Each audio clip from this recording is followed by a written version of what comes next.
Alright, so in this one, I want to follow up on what we did last time, which is we created all the agents. So that's good that we have all of that now.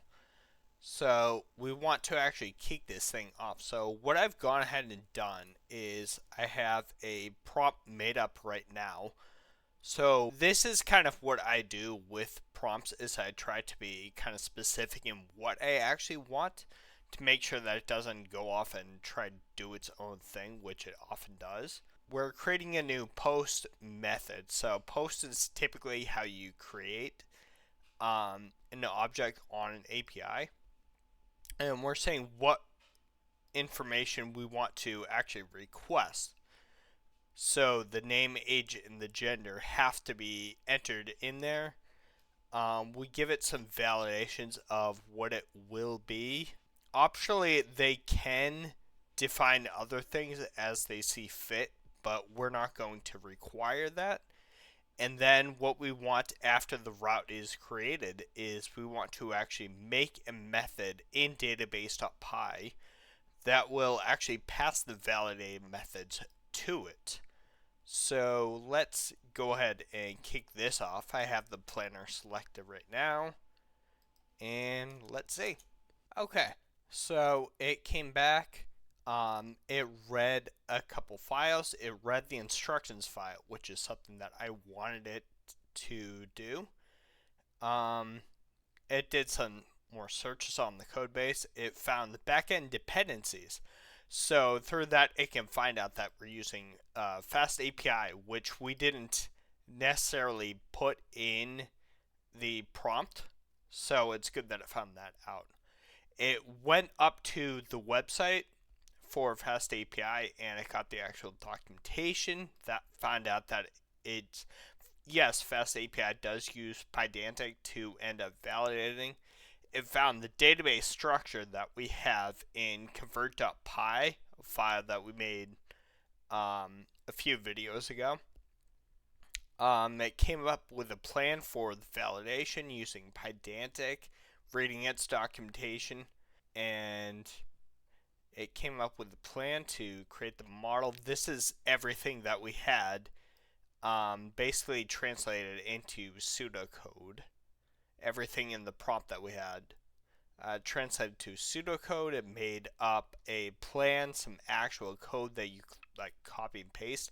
But as you'll notice, it didn't actually do anything to the code base, which is good. We didn't want it to do that. It plans to add a post route, which is something that we did want.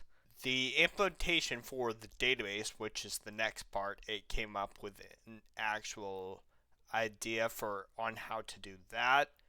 It is using actual SQL, so we'll see if we can have it do something else. So it looks like it basically has everything. This is what the actual response will look like, which again, we didn't actually define like what the response will look like, so it just came up with something, which this looks to be pretty good because age we don't want to be anything less than 0 because that doesn't make sense. And it came up with a testing plan, and then these are the next steps. So as you can see, we have a button down here for create failing test. We don't necessarily have to do that. We can, before we hit the button, we can interact with it. So I was saying that during create athletes, it's using SQL right here, and I kind of want to see if we can use like an ORM or something, what it would say to that. So let's give that a shot. By ORM, I mean like it's a layer on top of the raw SQL. So instead of it trying to insert all these values, I can have it just say something like dot insert or something like that, so that it optimizes the SQL for us, so we don't really have to deal with that. So I typed out a prop here. So this is step 3 here, where I was planning to implement this, and I'm just asking if it's possible to actually use an ORM layer. So let's see what it says. it did give us some handy ideas. It says that yes, it is possible to do that, and it laid out two options. We can use SQL Alchemy with DuckDB, or we can use something else called a SQL model, which, to be honest, I hadn't heard of, but it apparently is built by the team at FastAPI. Their recommendation is to use SQL model, and it gives out like an actual plan and how things would look with doing that. I'm going to, for right now, I'm going to have it just use the raw SQL like it's doing, just to keep it consistent with the other uses that we have with the database. I gave it a prompt saying that we're going to stick with the raw SQL method and gave it the reasons of being consistent and said that we'll probably just do this later. And as AI always does, it agreed with you that that's the best way forward. And so it goes back to basically its original implementation. And so we're ready to go ahead and hand this off. So we'll hit create failing test. And as you can see, so it goes down to tester, and the model that we've chosen, which coincidentally is the same, and it pre-fills in a prompt for you.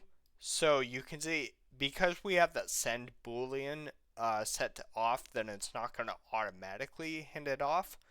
So we will have to manually just click the button, I guess. So it went a little bit off the rails already. It created the test, which is good. You can see that we have a test routes file in here.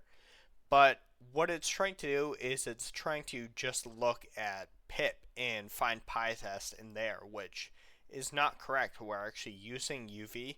So what I'm doing is I'm updating the tester agent file right now, and I'm saying that both the front end and back end should have their own test folder, as well as pyproject.toml, as we're using UV, etc.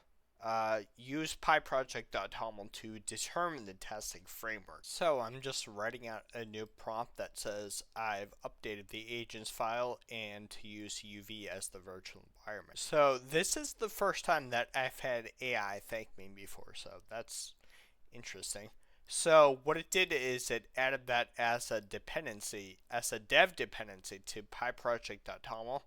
So now it just has to update UV, which, so every time that it tries to run a command, it'll always prompt you. You can configure it to always allow the command. What I like to do is I like to actually be in the loop for this part, so I'm not going to do that and just hit allow. It ran into another error where it tried to remove everything and it got permission deny for everything. So then it was trying with a different approach, so I didn't do that. But basically I went in and it just needed sudo to end up remove that. I think the virtual environments just got messed up from moving between projects. So I removed that and I'll just reprompt it. So I reprompted it and just told it that I use sudo to remove it, and now it can properly use UV. So it went ahead and it did a UV sync. I had that prompt, so I just clicked allow on that. And then it had all the tests already created, so all it needed to do was just run it with UV. So it went ahead and did that and got that 20 tests failed and 1 passed. So yeah, so if we look at the length of the file that was created, this is about 550 lines of code. And though it might be testing a lot of edge cases, that's not really what I'd like to have. Mostly because having this much code that AI writes it doesn't give me as much confidence because I didn't actually write the code. So if I were to write this thing on my own without any AI, like what I would want to do is I would want to have a positive case and a negative case. So basically 2 tests for every unit of code that I've created. So what I'm thinking is I updated the tester.agents file and I just put in that I want it to do a positive case and a negative case. I don't want to have any mocking unless necessary, and I want it to prompt me if there is mocking so it can let me know of that.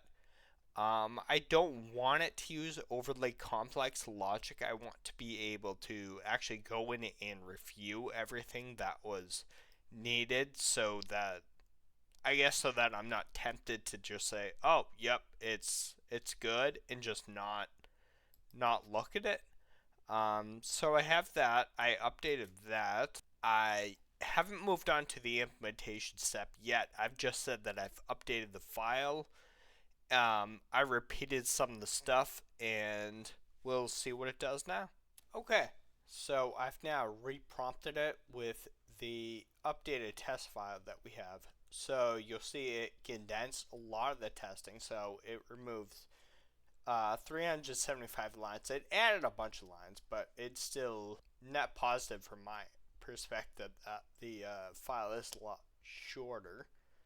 So then it ran the tests to make sure that they worked, which is good. So before moving on to that part, let's just take a quick look at the actual tests. Here, let's actually get this part out of the way so we have some more room. So it's setting up a client so that this can actually query the API that we're doing.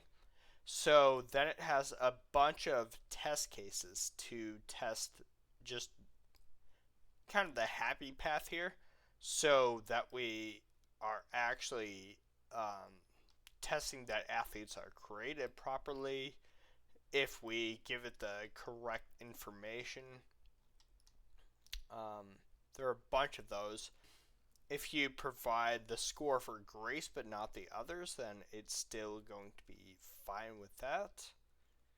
And then it will test here that it has errors. So it's going to test if we have age and gender, but if we don't have name, then it's going to assert that we get a status of 422, which is what FastAPI will give us as an unprocessable entity.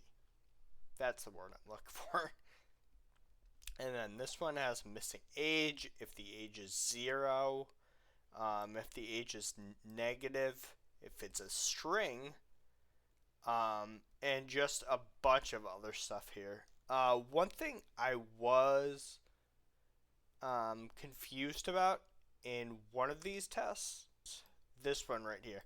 So I highlighted these lines and I just prompted it like, can you explain to me where assert call, what assert called with is actually doing, and it says that this is its plan.